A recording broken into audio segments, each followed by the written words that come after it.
Yeah, thank you, viewers, and thank you, Richard.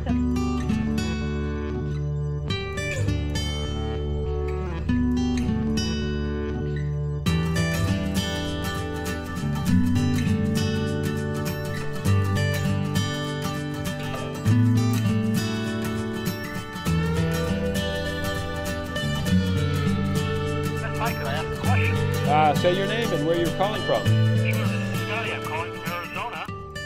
And I'd like to ask our guest, Jack, if she'd tell us a little bit about her book and what the whole thing's roughly about, kind of like a little summary or something, maybe.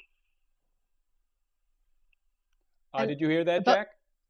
I heard the first part. Tell about the book. Ask about your book and what the kind of like the summary of the book is about. Okay.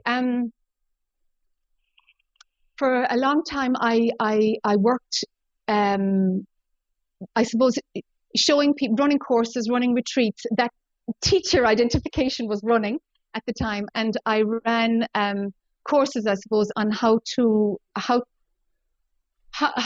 observe, skills in how to observe the mind, how to go into the I am, to the observer capacity. So in collecting, I suppose, the examples of watching the tricks of mind, in collecting those notes were written. And in the meantime, a major stripping happened to this individual ego that was running at the time.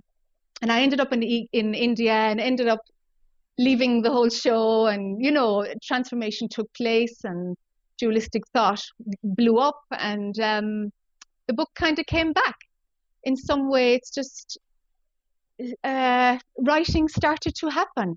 And the notes that were used seemed to merge into the then pointing towards that which we are.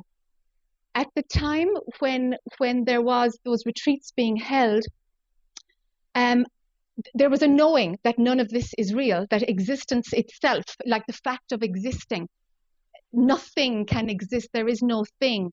So all of that was very clearly known to be an illusion, but I didn't know what to do with it. There was no sense of language, because the concept and the intellectual knowledge hadn't landed at all, but everything had blown up. And so, you know, floundering along, knowing that none of this is real at all. What I am is like resting asleep under all of this. Just a watching is happening from here. I had no language. I didn't know anything about Advaita. There was no leads, and that continued for some years. When I went to India, I found the word. I said, "Oh my God, people can point to it. They can say, you can't say you are, you know, what you are.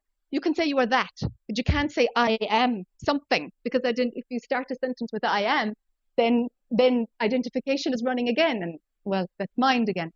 So in going to India, it was clear what that language can be used to point.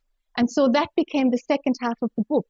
It went from a feeling of what I was talking about to actually being able to use language for it. So it actually spelled from, I suppose, pre the circuits blowing up to post the circuits blowing up. And somehow it just merged. So it's a short book. It's like 120 pages. And it's, you know, every sentence is like mind does this and mind does this and watch this and it plays like this, so that you know, people who've read drafts at various points say that it's just like, oh my God, oh my brain is frying, oh, and everywhere the shutters come down. It's like there is no escape. Ego is just getting fried at every corner, every place it turns. So it's a book to scribble and highlight and use in that way. So it that's starts the with Manjushri part of you. I guess so, yeah. There tends to be a sword that comes out every now and then. That can be pretty rough for people. Whoa. There have been satsang rooms that have been, you know, I don't know, covered in blood, I suppose I could say. Some people here sitting beside me laughing, knowing exactly what I'm talking about.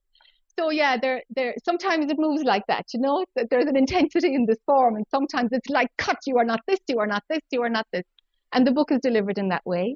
So so it goes from like, what does it take for you to be happy, and then to You are all of this. You are beyond what is free and what is not free, and you are beyond, you were never born and you can never die.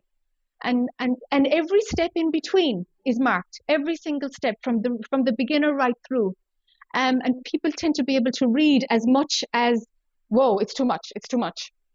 And then they can go back to it and say, oh, I'm hearing this in a completely different way. So it tends to be a kind of book that you leave on your bedside locker and revisit.